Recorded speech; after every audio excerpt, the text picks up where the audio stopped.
এই বলে থামলেন মিজানুল। তার সামনে বসে অশ্রু বিসর্জন দিচ্ছে ইনায়া।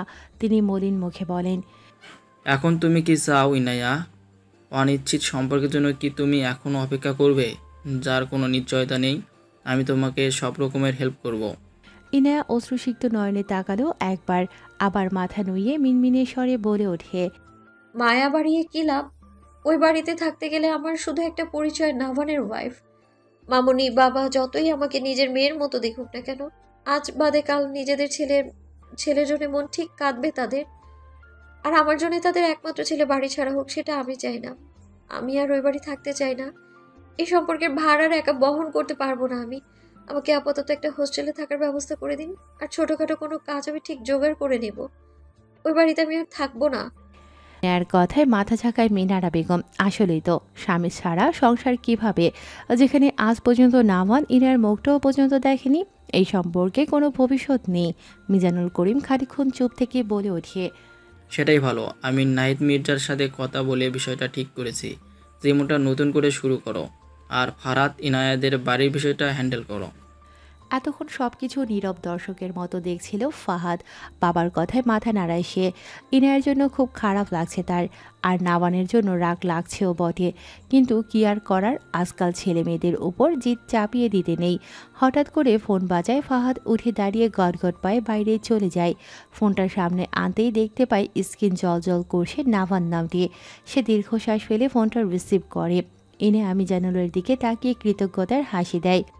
ধন্যবাদ মামা, আজকে তাহলে চলি। ইনায়ের কথায় মিজানুল আর মিনারা বাদ সাধে। কি বলিস? আর যাওয়া দরকার নেই। ইনায়া হাসে কিঞ্চিত, বড় একটা নিঃশ্বাস ছেড়ে বলে, মামুনি আর বাবাই আমার জন্য অনেক করেছে। তাদের ঋণ আমি শোধ করতে পারবো না কোনোদিনও। আর বাড়িতে আমি কাউকে না জানিয়ে এসেছি। এতক্ষণে হয়তো চিন্তা করছে সবাই। কেউ আর কোনো কিছু বলার মতো খুঁজে পেল না। মিজানুল ঠিক করলেন ড্রাইভার দিয়ে ইনায়াকে বাড়ি পৌঁছে দেবেন। ইনায়াও রাজি হয়ে যায়। যত তাড়াতাড়ি সম্ভব বাড়িতে যেতে হবে। মির্জা বাড়িতে হট্টগোল বেঁধেছে একটা। সবার মুখ গম্ভীর হয়ে আছে। তার কারণ হলো ইনায়ার এখনও বাড়ি না ফেরা। ঈশান নিধির দিকে তাকিয়ে চোখ মুখ পাকাচ্ছে। নিধি বেচারি ভয় চুপসে আছে। ঈশানের ভাষ্যমতে নিধি আজকে ফাঁকি না দিলে এই সমস্যা হতো না। সোহানা আর নিপার মনে অন্য ধারণা, ইনায় সুযোগ পেয়ে চলে গেল না তো, আর যাবেই বা কোথায়। নাহিদ মির্জা আর নওয়াজ তারা দুজনেই ড্রাইভার আতাউরকে ইচ্ছে মতো ঝাড়ছে। আতাউরের ভেতরে অনেক হিংসা হয়। দুদিনের মেয়ের জন্য তাকে ঝাড়ি খেতে হচ্ছে। সে বিরক্তর সহিত বলে, মেয়েটা আমাকে আনতে নিষেধ করেছিল স্যার। কি জানি কাজ ছিল তার। বলেছে ক্লাস শেষে একাই চলে আসবে। সে বলল, আর তুমি মেনে নিলে? ও কি এই রাস্তাঘাট চিনে? আমাদের তো তুমি ইনফর্ম করতে পারতে, গর্দভ একটা। নাহিদ মির্জা ঝাড়ি খেয়ে আতাউরের মন আরও বিষাদে ছেয়ে যায়। সে মিনমিন কণ্ঠে বলে, স্যার দেখেন, কারোর সাথে নিশ্চয়ই ভেগে গেছে। এসব মেয়েদের বিশ্বাস করতে নেই। আতাউরের কথায় সবাই তার দিকে রক্ত চক্ষু নিয়ে তাকালো। সবচেয়ে বেশি রাগলো সোহানা। সে আতাউরকে উদ্দেশ্য করে বলল, আমাদের মেয়ের সম্পর্কে একটাও বাজে কথা বলবেন না আপনি। আর আজকে থেকে আপনার আর চাকরি করতে হবে না। আপনার দায়িত্ব ছিল আমার মেয়েদের সেফলি ভার্সিটিতে পৌঁছে দেওয়া আর নিয়ে আসা। সেটাতে আপনি ব্যর্থ। যান এখান থেকে। আতাউর অসহায়ভাবে তাকিয়ে রইল সোহানার দিকে। এত সাথের চাকরি হারাতে হবে তাকে। ঈশান আতাউরকে ইশারায় আপাতত বাইরে যেতে বলে।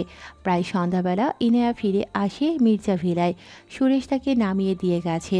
ইনায়া বাড়িতে ঢুকতেই সবাই তাকে একের পর এক জিজ্ঞাসাবাদ করতে থাকে। একসাথে এত প্রশ্ন শুনে ইনায়া কান ধরে আসে প্রায়। ইতিমধ্যে নাহিদ আর নওয়াজ মির্জা পুলিশ ইনফর্ম করেছে। ইনায়া খানিকক্ষণ চুপ থেকে ভীতু গলায় বলে ওঠে, আসলে আমি মামার ওখানে গিয়েছিলাম। ইনায়ার কথায় সবাই অবাক হয় প্রচুর। সোহানা মির্জা মলিন হাসে, তারপর শান্ত স্বরে বলে ওঠে, কেন? আমাকে আর বিশ্বাস হয় না বুঝি?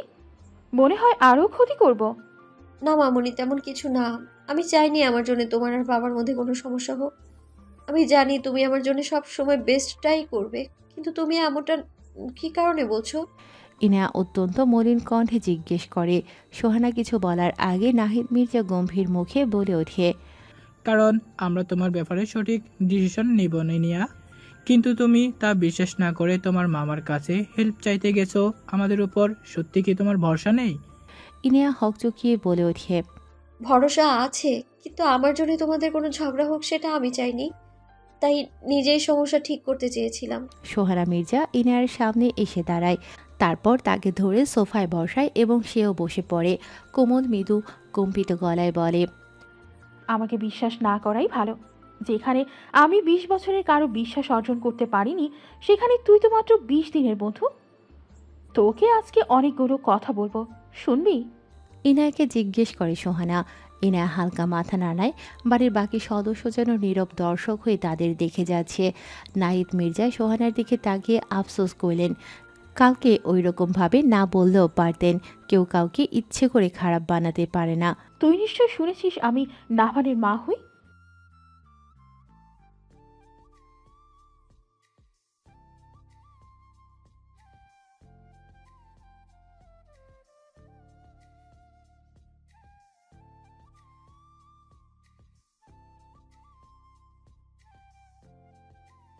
সোহানার কথায় সবাই অবাক হয়, কারণ সোহানা নিজে কখনো এটা স্বীকার করেনি।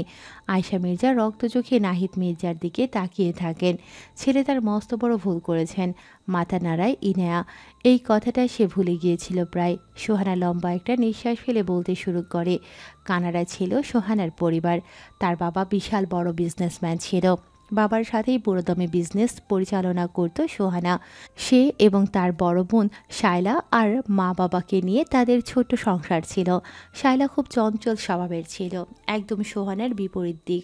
সোহানার বাবা আর নাহিদ মির্জা ছিল বিজনেস পার্টনার। সোহানার ফ্যামিলির সঙ্গে বিজনেসের খাতিরেই আসা যাওয়া হতো নাহিদের।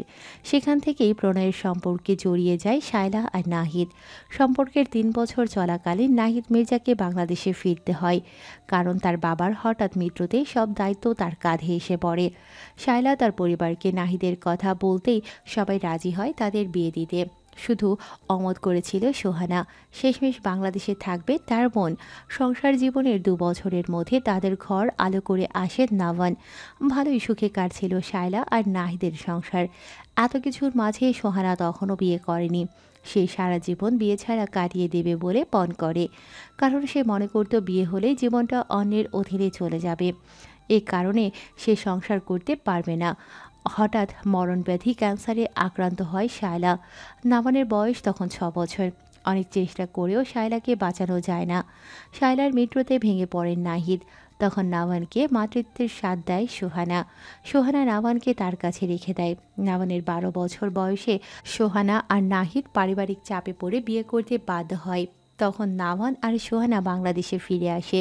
সারা জীবন বিদেশে কাটানো সোহানা বাংলাদেশে এসে নিজেকে মানিয়ে নিতে পারে না। অফিস বাড়ির সব কিছুই তার কাছে আনকালচার মনে হয়। এদেশে নাভানের কোনো ভবিষ্যৎ হবে না ভেবে নাভানকে 15 বছর বয়সে কানাডায় তার নানা নানুর কাছে পাঠাবে বলে ঠিক করে সোহানা। কিন্তু এতে বাধা দেয় আয়শা আর নাহিদ মির্জা, সাথে নাভান নিজেও। ছোট থেকে মাকে হারিয়ে সোহানার কাছে বড় হওয়া নাভান কিছুতেই তাকে ছেড়ে যাবে না। নাহিদ মির্জাও মা ভাইকে ছেড়ে কানাডায় শিফট হতে নারাজ। সোহানা অনেকটা যুদ্ধ করেই নাভানকে কানাডায় পাঠায়। সে নাভানকে বিদেশি কালচারে তার মতো করতে চায়। নাভান অনেকটা মন খারাপ করে দেশ ছেড়ে নানা নানুর কাছে যায়। মায়ের প্রতি জেদ ধরে সে বিদেশের মাটিতেই পড়ে থাকত। সোহানা বললেও ছুটিতে দেশে আসতো না নাভান। হঠাৎ নানা নানুর আকস্মিক মৃত্যুর পর পুরো একা হয়ে যায় সে। তখন সোহানা শত আদেশ করেও নাভানকে দেশে আনতে পারে না। আস্তে আস্তে নাভান একাকিত্বে ডুবে যায়। সেই একাকিত্ব কাটাতেই সে বেছে নেয় একাধিক নারী সঙ্গ। সব কিছু নিরুত্তর রইল ইনায়া। কিছু বলার মতো খুঁজে পেল না সে। নাভানের এমন হওয়ার জন্য কাউকে দোষ দেয়া যায় না, সে নিজেই দায়ী। পশ্চিমা দেশগুলোর মধ্যে বিয়ের আগেই তারা সন্তানের বাবা মা হয়ে যায়। তারপর বিয়ে করে হাজব্যান্ড ওয়াইফ তকমা লাগানোর জন্য তাদের কাছে এটা নর্মাল। বিয়ের আগেই একাধিক নারী পুরুষের সাথে তাদের মেলামেশা আজকাল ফ্যাশন হয়ে দাঁড়িয়েছে, যা আজকাল বাংলাদেশেও এমনটা চলছে। নাভান নিজে পশ্চিমা সংস্কৃতির সাথে মানিয়ে চলতে গিয়ে তাদের মতোই নিজেকে করে ফেলেছে। জন্ম এদেশে হলেও সে নিজেকে তৈরি করেছে পশ্চিমা সংস্কৃতিতে। বাড়ির সবাই চুপ করে আছে, কারো মুখে কোনো রা নেই। সোহানা মির্জা খানিকটা নেতিয়ে গেছে। অতীত মনে করে ভেতরটা দুমড়ে মুছড়ে যাচ্ছে। তিনি ক্লান্ত ভঙ্গিতে বলে ওঠেন, নিধির বয়স তখন 2 বছর যখন নাভান কানাডায় শিফট হয়। নাভান অনেকটা ক্ষোভে আমার সাথে তখন কথা বলা বন্ধ করে দিয়েছিল। বাবা মা কার অ্যাক্সিডেন্টে মারা যাওয়ার পর আমি তাকে বিড়িতে ফিরতে বলি, কিন্তু নাভান আসে না। ততদিনে বুঝে গিয়েছিলাম আমি আমার ছেলেকে হারিয়ে ফেলেছি। সেখানে বাবার বিজনেস সামলায় সে, যা বাবা নাভানের নামে দিয়ে গিয়েছিল। কানাডায় যাওয়ার 10 বছর পরে বাংলাদেশে আসে নাভান। এসে মাত্র 7 দিন পরেই চলে যায়। এর 4 বছর পরে অদিতি আর নাভানের স্বভাবের বিষয়ে অবগত হই। সেদিন নিজেকে অনেক অসহায় মনে হয়েছিল। নাভানকে দেশে আসতে বলি তখনই, কিন্তু নাভান আসে 7 বছর পরে। পাগল প্রায় আমি তখন, আর একটা ভুল করে তোর সাথে নাভানের বিয়ে দিয়ে ভেবেছিলাম নাভান তোর সাথে মানিয়ে নেবে, কিন্তু আমার প্রতি তার সেই ছোটবেলার ক্ষোভ হয়তো এখনো রয়েছে। তাই আমাকে শিক্ষা দিতেই তোকে ফেলে চলে গেছে। কথাটা বলে হাঁপিয়ে উঠেছিলেন সোহানা মির্জা। ইনায়া চুপচাপ দেখে যাচ্ছে তাকে। সোহানা দম নিয়ে আবার বলতে শুরু করেন। কিন্তু আমি আর পাপের বোঝা বইব না।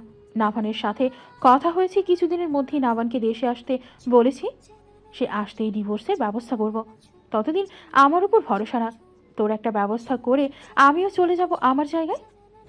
সোহানার কথায় চকিতেই তার দিকে দৃষ্টিপাত করল সবাই। তার কথার মানে বুঝতে পারে না কেউই। নাহিদ মির্জা গম্ভীর মুখে কঠিন দৃষ্টিতে সোহানার দিকে তাকিয়ে বলে ওঠে। কি বলছো এসব? কই যাবে তুমি? সোহানা নাহিদ মির্জার দিকে তাকিয়ে অকপটে বলে ওঠে। আমি তো নাভানের মা হওয়ার জন্য এই বাড়িতে এসেছিলাম। সেটাই যেহেতু হতে পারিনি, তাহলে এই বাড়িতে থাকার কোনো মানে নেই।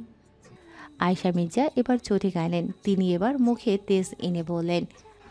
এতদিন যেহেতু সব ঠিক হচ্ছে, তার মধ্যে তুমি আবার ঝামেলা করো না সোনা।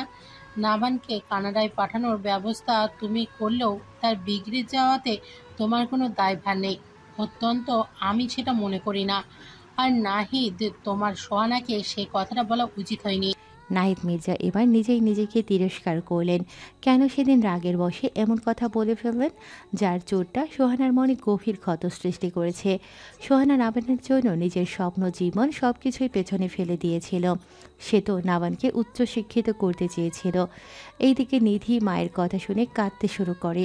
সে সোহানার দিকে এগিয়ে গিয়ে তাকে জড়িয়ে ধরে, তারপর করুণ কণ্ঠে বলে। মা, তুমি এমন কথা বলো না। তুমি চলে গেলে আমার কি হবে? আমি থাকতে পারবো না। নিধি, তুমি যদি তোমার বাবার সাথে থাকতে চাও তাহলে আমি না করব না। তোমার ডিসিশন, তুমি কি করতে চাও। কথাটা বলে সোহানা ক্লান্ত ভঙ্গিতে হেঁটে নিজের ঘরে চলে গেল। নাহিদ মির্জাও তার পিছু নেয়। একে একে যে যার রুমে চলে যায়। শুধু থেকে যায় নিধি আর ঈশান। ইনায়াও নিজের ঘরে ফিরে আসে। তার বুকের ভেতর সূক্ষ্ম একটা যন্ত্রণা শুরু হয়েছে। নাভান দেশে আসবে, তাকে তার জীবন থেকে বের করতে। অবশ্য এই সম্পর্কের কোনো মানে নেই হিসেবে নাভান তার স্বামী, কিন্তু সে তার কাছে বড্ড অচেনা। নাভানের কতগুলো ছবি ব্যতীত আর কিছুই তার জানা নেই। নাভান আসলে তার সামনে যাবে কি করে সে? না, সে নাভানকে ফেস করতে পারবে না। নাভান আসার আগেই বাড়ি ছাড়তে হবে ভাবছে ইনায়া। চটজলদি হোস্টেলে শিফট হতে হবে তাকে। মামার ওখানেও সে থাকবে না, কারণ ওখানে সন্ত্রাসের বসবাস। সেদিন ইনায়া মিনারা বেগমের সাথে কথায় কথায় জানতে পেরেছিল বাগানের সন্ত্রাসীটা তার ছোট ছেলে। না, আর জীবনেও ওই সন্ত্রাসীর সামনে পড়বে না ইনায়া। কালকের মধ্যেই একটা ব্যবস্থা করবে সে। নিধি এখনও বসে কাছে। ঈশান তার পাশে বসে শান্ত স্বরে বলে। কাঁদিস না নিধি, তুই তো জানিসই বড় মার রাগ বেশি। দেখবি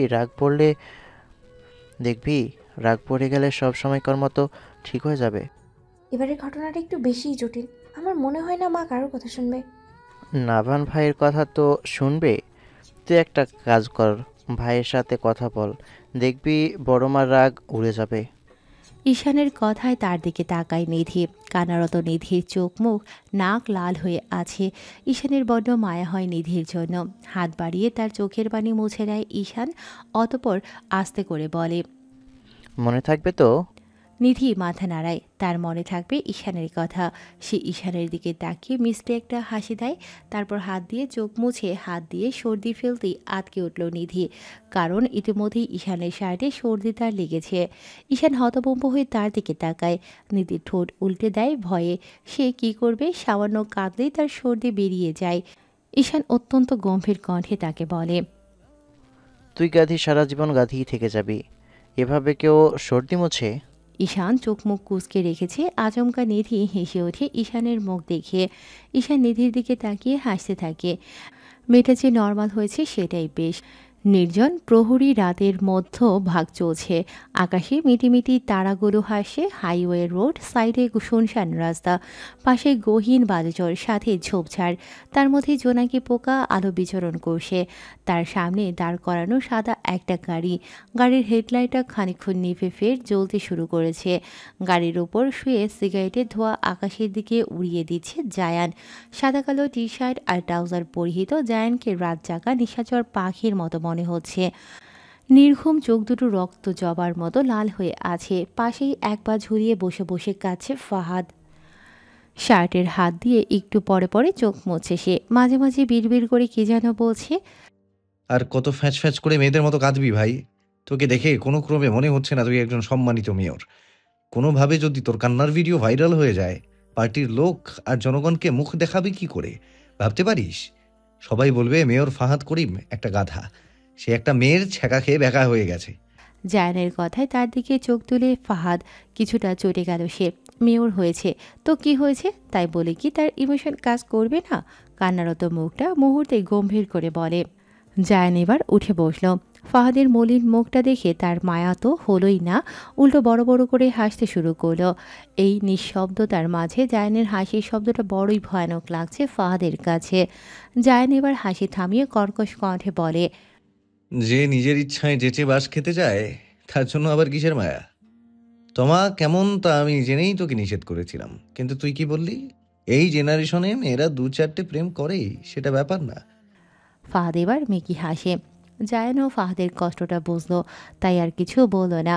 তমার প্রতি ফাহাদ খুব সিরিয়াস ছিল, কিন্তু ওই মেয়ে ফাহাদের সাথে চিট করে আরও বড় নেতা ধরে আজ বিয়ে করে নিয়েছে গোপনে। ফাহাদ জানতে তার দল নিয়ে সেখানে গিয়ে এক দফা মারামারি করে সে। খবর পেতেই জায়ান গিয়ে ফাহাদকে নিয়ে আসে। ইতিমধ্যে মিজানুল করিম সবটা শুনে বোম হয়ে আছেন। তার ভাষ্য মতে এই রাজনীতি করে ছেলে তার জীবন রাজনৈতিক শো বানিয়ে ফেলেছেন। জায়ান মাঝরাতে বাবার সাথে ভাইয়ের কোনো বিবাদ চায় না বলে এত রাতে ফাহাদকে নিয়ে এখানে বসে আছে। হঠাৎ হোয়াটসঅ্যাপে কল আসায় ফোনে লক্ষ্য করল ফাহাদ।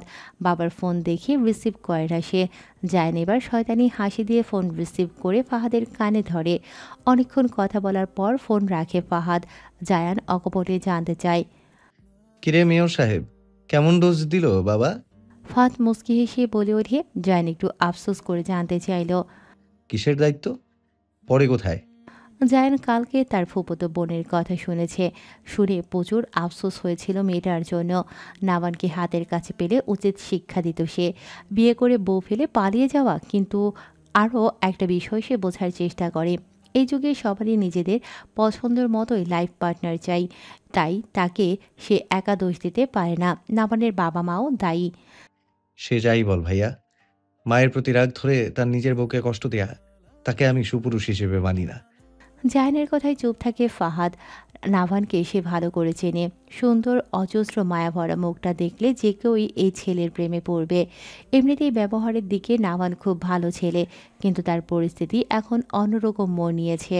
ফাহাদ খানিকটা ভেবে বলে ওঠে। জায়ান এবার মাটিতে নেমে দাঁড়ায়, তারপর আড়মোড়া ভেঙে বলে ওঠে, তিথির রুমমেট বানিয়ে দেই ওকে, দুজন একসাথে থাকবে। জায়ানের কথায় ফাহাদ একটু ভেবে বলে। জায়ান বাঁকা হেসে গাড়ির ভেতরে বসতে বসতে বলে ওঠে, এত সাধারণ মানুষের মতো কথা কেন বলছিস বাপ? তোর আর আমার এত ক্ষমতা দিয়ে কি হবে যদি হোস্টেলে একটা সিট খালি না করতে পারি? ফাহাদ বুঝতে পারে সামনে কি হতে চলেছে, তাই আর মাথা না ঘামিয়ে গাড়িতে উঠে বসে সে। জায়ান স্টিয়ারিং ঘোরাতে ঘোরাতে মৃদু হেসে বলে ওঠে, জানিস ভাই, তোকে দেখে আমার কি গান মনে হচ্ছে? ফাহাদ গুমড়ো মুখ করে বলে ওঠে, ওই যে আমারে ধইরা দিলা আইক্কাওয়ালা বাস। ফাহাদ রেগে জোরে বলে ওঠে। ইনায়া আর নিধি জলদি ভার্সিটির উদ্দেশ্যে রওনা দিয়েছে। আজ ঈশান ড্রাইভ করে নিয়ে যাচ্ছে তাদের। নিধি একটু পরপর এটা সেটা বলে ঈশানের সাথে হাসে। ইনায়া চুপচাপ বসে ভাবছে। মিজানুল করিম তাকে ফোন দিয়ে জানিয়েছেন ফাহাদ এসে হোস্টেলের সব ফর্মালিটি ঠিক করে যাবে, তাকে জলদি গিয়ে ফাহাদের সাথে দেখা করতে। ইনায়া সোহানা আর নাহিদ মির্জার সাথে এই বিষয়ে কথা বলে এসেছে। সোহানা প্রথমে গাইগুই করলেও ইনায়ার যুক্তির উপর কথা বলতে পারেনি। সে চায় না নাভানকে ফেস করতে। সব শুনে নাহিদ মির্জাও চুপ করেছিলেন। সে বুঝতে পারছে না কিছু। ইনায়া চলে যাবে, সোহানাও রাগ করে বসে আছে। নাবানও আসবে কদিন পরে, কি জানি কি হয়। তারা একটা এতিম মেয়েটাকে ভালো রাখতে পারেনি। তিনি ইনায়ার কাছে অনেক লজ্জিতভাবে মাথা নুইয়েছিলেন। আচমকা নিধির ডাকে ধ্যান ভাঙিয়ে ইনায়ার। সে নিঃশ্বাস ফেলে নিধির দিকে তাকায়। ভাবি, কই হারিয়ে গেলে? কখন থেকে ডাকছি। আমাকে আর ভাবি না ডাকলে হয় না? তুমি এখন থেকে নাম ধরে ডেকো। ইনার কথায় ঈশান আর নিধি দুজনেই তার দিকে গভীর দৃষ্টিতে তাকায়। নিধির মিষ্টি মুখটা আধারে ঢেকে যায় তৎক্ষণাৎ। ঈশান মিরর গ্লাসে ইনায়ের দিকে তাকিয়ে থাকে। দুজনের এমন তাকানোতে অস্বস্তিতে পড়ে যায় ইনায়া। মুখটাকে মলিন করে বলে ওঠে, আসলে কদিন পরেই তো তোমার ভাইয়ের সাথে ডিভোর্স, তখন ভাবি রাখলে কেমন দেখায় না? আমি তোমাকে ভাবিই ডাকবো, এতে তোমার সমস্যা হলেও আমার কিচ্ছু করার নেই, সরি। নিধি চোখ মুখ শক্ত করে বলে উঠল। ঈশান নিধির কথার প্রেক্ষিতে ভয়ঙ্কর ধমক দিয়ে বলল, আজকে থেকে নাম ধরে ডাকবি। যেখানে তোর ভাইয়ের দেখা নেই সেখানে ভাবি কিসের? আর লিসেন ভাবি, এখন থেকে তোমাকে আর ভাবি বলবো না, শুধু তুমি বলে সম্বোধন করব। আমি জানি ভাবি ডাকলে ভাইয়ের কথা মনে পড়ে যায় তোমার। ইনায়া হালকা হেসে ঈশানের দিকে তাকায়। এই লোকটার সাথে তার কখনো বেশি কথা হয়নি। ঈশান তার থেকে বয়সে অনেক বড়। এত বড় ছেলে তাকে ভাবি ডাকতো, এটা ইনায়ার কাছে অস্বস্তিই লাগতো খুব। সে সবসময় ঈশানকে এড়িয়ে চলতো। ধন্যবাদ ভাইয়া। আর নিধি, তুমি প্লিজ নাম ধরে ডেকো। করুণ কণ্ঠে বলে ওঠে ইনায়া। যেখানে স্বামী নেই সেখানে স্বামীর বাড়ির পদবি দিয়ে কি করবে সে? এর চেয়ে ভালো আস্তে আস্তে মায়া কাটানো। নিধি তখন ঈশানের বকা খেয়ে ঠোঁট উল্টে দিয়েছিল প্রায়। গম্ভীর মুখে সে কাট কাট গলায় বলে, আমি তোমাকে ভাবিই ডাকবো, ব্যাস, আর কিচ্ছু শুনতে চাই না আমি। ঈশান কিছু বলতে যাবে তার আগেই ইনায়া তাকে ইশারায় চুপ করায়। নিধিকে আরও কিছু বললে এই মেয়ে কেঁদে দুনিয়া উল্টে ফেলবে, তাই আর কিছু বলে নিধিকে ঘাটালো না ঈশান। বাকিটা রাস্তা নীরবতা দিয়ে কেটে গেল তাদের। ভার্সিটির সামনে গাড়ি থামতেই নিধি মুখ ফুলিয়ে বের হয়ে যায়। ইনায়া ফোন বের করে ফাহাদের নাম্বারে কল ঢুকতেই সে ফোন রিসিভ করে ফাহাদ। তারপর শান্ত স্বরে বলে ওঠে, আলহামদুলিল্লাহ ভালো আছি। আপনি কোথায় ভাইয়া? ইনার কথায় ফাহাদ প্রথমে কথা ঘুরিয়ে বলে, সমস্যা নেই কোনো, আমি ঠিক মানিয়ে নেব। ফাহাদ ফোনের ওপাশে থেকে কিছুটা আমতা আমতা করে বলে ওঠে, না কোনো সমস্যা নেই। আপনি কি বেশি অসুস্থ ভাইয়া? কি অসুখ করেছে? ইনার কথায় ফাহাদ মুখ কুঁচকে ফেলে। কি অসুখের কথা বলবে এখন? তার তো কোনো রোগ নেই, শুধুমাত্র গতকালের গরম গরম ছ্যাঁকা খাওয়া ছাড়া। সে এখন দিব্যি ঘরের দরজা জানালা দিয়ে বসে আছে। বাবার সামনে কিছুতেই পড়বে না আজ। ফাহাদ ইনায়াকে তড়িৎ গতিতে বলে ওঠে। বলে চট করে ফোন রেখে দেয় ফাহাদ। ইনায়া আর কিছু বলার মতো পায় না। ফোন রেখে ঈশানকে সব বলে ইনায়া। ভাইয়া আপনি চলে যান, আমি নিধিকে নিয়ে ঠিক খুঁজে বের করব। ঈশান আর রাগ করল না। আজকে অফিসে ইম্পর্টেন্ট মিটিং আছে। সোহানা আর নাহিদ মির্জা অফিসে আজকাল তেমন যায় না। তার দরুন প্রচুর কাজের চাপে আছে ঈশান। সে নিধিকে একবার আপাতমস্তক দেখে ইনায়াকে সম্মতি জানিয়ে বিদায় নেয়। ইনায়া নিধির হাত চেপে ধরে হলের দিকে এগিয়ে যায়। মেন গেটের সামনে আসতেই পা থেমে যায় ইনায়ার। তড়িৎ গতিতে নিধিকে নিয়ে একটা বড় গাছের পেছনে লুকিয়ে পড়ে ইনায়া। নিধি হকচকিয়ে ইনায়াকে প্রশ্ন করে, কি হলো ভাবি, এখানে দাঁড়িয়ে কেন? চলো সামনে যাই। ইনায়া নিধির কথার জবাব না দিয়ে সামনে তাকায়। রাস্তার একপাশে গাড়ির সামনে সাঙ্গপাঙ্গ নিয়ে দাঁড়িয়ে আছে জায়ান। পরনে কালো পাঞ্জাবি আর তার পেছনে কলারে ঝুলে আছে কালো চশমা। চুলগুলো সুবিন্যস্তভাবে কপালে ছিটিয়ে আছে আর ঠোঁটে গোজা সিগারেট। বাতাসের সাথে সিগারেটের ধোঁয়া উড়িয়ে দিয়েছে আর এমন বিরক্তি মুখে আশেপাশে তাকাচ্ছে যেন কোনো রাজকুমার ভুল করে বস্তিতে চলে এসেছে। ইনায়া জায়ানকে দেখে মুখ বাঁকায়। এই সন্ত্রাসীটা এখানে কি করছে? ইনার কথায় ভ্রুকুটি কুঞ্চন করেন নিধি। কই সন্ত্রাসী? কি বলছো তুমি? ওই যে গাড়ির সামনে দাঁড়িয়ে আছে সন্ত্রাসী। তুমি জানো না ও কতটা খারাপ? সেদিন তো ওর কথাই তোমায় বলেছিলাম। এই হ্যান্ডসাম ছেলেটা সন্ত্রাসী? বিশ্বাস হচ্ছে না। হ্যান্ডসাম না ছাই, আস্ত একটা গুন্ডা। কিন্তু এই লোক এখান থেকে না গেলে আমি যাব কি করে? ফাহাদ ভাইয়ের লোক তো এখনই চলে আসবে। ভাবি এমন নয় তো, ওই মেয়র তার ভাইকেই পাঠিয়েছে, হতেও তো পারে। নিধির কথায় হুঁশ আসে ইনায়ের। হতে পারে না এমনটাই হয়েছে। জায়ান্ত ফাহাদের বা হাত। এটা মাথায় আসতেই ইনায়ার কাঁপুনি শুরু হয়। এই লোকের সামনে এখন যাবে কি করে? অন্যদিকে জায়ানের রাগটা আকাশচুম্বী। প্রায় 1 ঘন্টা 40 মিনিট মূল্যবান সময় নষ্ট করে এখানে দাঁড়িয়ে আছে শুধু ফাহাদের কথায়, কিন্তু মেয়েটার আসার কোনো নামই নেই।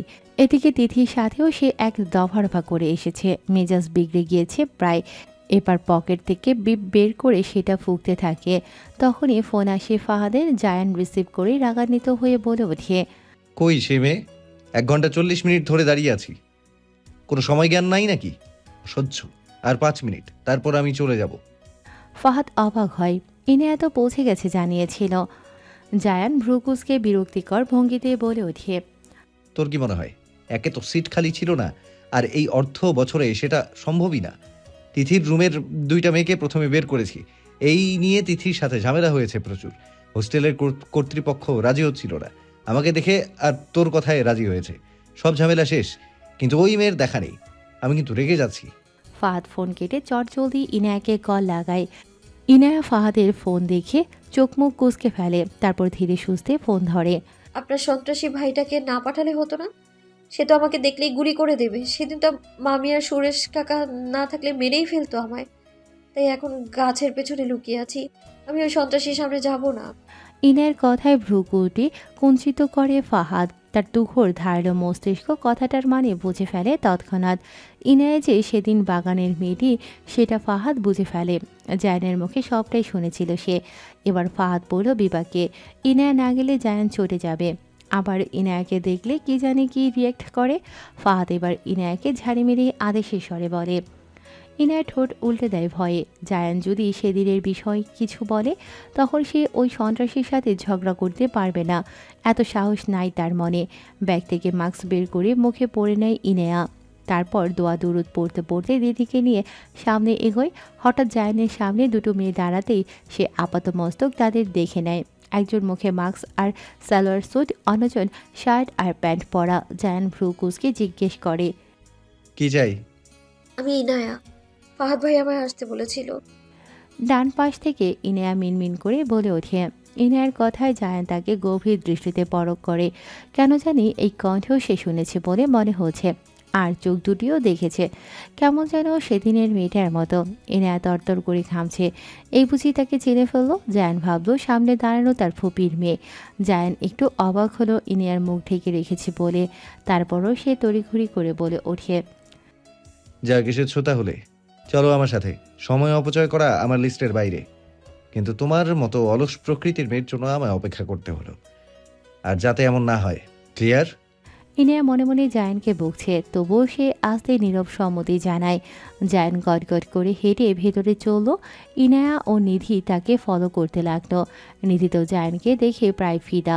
একটু পরপর সে ইনায়াকে বলে উঠছে, সেটা মারাত্মক ভাবে মারাত্মক। আর তাকে তোমার সন্ত্রাসী মনে হয়? ইনায়া উত্তরে কিছু না বলে চোখ রাঙায়। কিছুক্ষণ সময় নিয়ে সব ঠিক করে দিল জায়ান। 1 সপ্তাহ পরে ইনায়া এখানে শিফট হবে। জায়ান ইনায়াকে কিছু জিজ্ঞেস করতে শুধু হাঁ করছে। সে একেবারের জন্য মুখ খুলেনি। সকল ধরনের ফর্মালিটি শেষ করে জায়ান ওদের নিয়ে বাইরে আসে। তখন নিধি মিষ্টি হেসে জায়ানের উদ্দেশ্যে বলে, আমরা আজ আসি তাহলে, চলো ভাবি। নিধির ইনায়াকে ভাবি বলায় ভ্রু কুঁচকে গেল জায়ানের। হঠাৎ মনে হলো ইনায়া বর্তমানে তার শ্বশুর বাড়িতে আছে। মেয়েটা হয়তো নাভানের বোন হবে। জায়ান গলা খাকারি দিয়ে বলে ওঠে, গাড়িতে উঠে বসো দুজনে। আমাদের ক্লাস আছে, যেতে হবে এক্ষুনি। পাশ থেকে গম্ভীর মুখে বলে ইনায়া। সে আর এক মুহূর্ত জায়ানের সামনে থাকবে না। ইনায়ার কথায় ভ্রুকুটি কুঞ্চন করে জায়ান কিছু বলতে যাবে, তার আগে নিধি বলে, আমাদের কি কোথাও নিয়ে যাবে? Ice cream parlour. জায়ানের কথায় নিধিসহ তার চেলারা লাফিয়ে উঠল। এতক্ষণ দৌড়ে সবারই কাহিল অবস্থা। এই যাত্রায় একটু আনন্দ করা যাবে, কিন্তু বাদশাদে ইনায়া সে কিছুতেই জায়ানের সাথে যাবে না। নিধিকে সে বারণ করা সত্ত্বেও বাচ্চা নিধি রাজি হয়ে গেছে। ইনায়াকে নিয়ে জোর করে জায়ানের গাড়িতে উঠে পড়ে। আজ ক্লাস করতে হবে না ভেবে ভালো লাগছে নিধির। জায়ান একটা গুরুত্বপূর্ণ কল সেরে গাড়িতে উঠতে যাবে, তখনই তার লোক বলে ওঠে, ভাই আমরা কি অন্য গাড়ি দিয়ে আপনারে ফলো করবো? তোরা কই যাবি? জায়ানের কথায় ওর সাঙ্গপাঙ্গদের মুখ ছোট হয়ে যায়। একজন মিনমিনিয়ে বলে ওঠে, এখন না কইলেন আইসক্রিম খাওয়াবেন। জায়ের মুখটা গম্ভীর করে পকেটে হাত দিয়ে 1000 টাকার দুটো নোট বের করে অতঃপর ওই ছেলেটার হাতে দিয়ে গম্ভীর মুখে বলে, নে সামনের টঙের দোকান থেকে কুলফি কিনে খেয়ে নিস। কথাটা বলে গাড়িতে উঠে জায়ান, তারপর মুহূর্তে গাড়ি চালিয়ে চলে যায়। লোকগুলো একে অপরের দিকে তাকিয়ে বিস্ময়করভাবে বলে উঠল,